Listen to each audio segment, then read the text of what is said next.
The following is a test of the emergency alert system.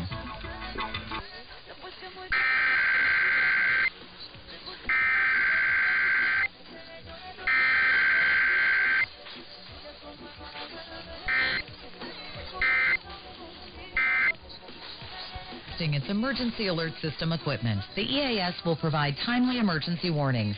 This station serves the Pittsburgh Extended Operational Area. This concludes this emergency alert system test.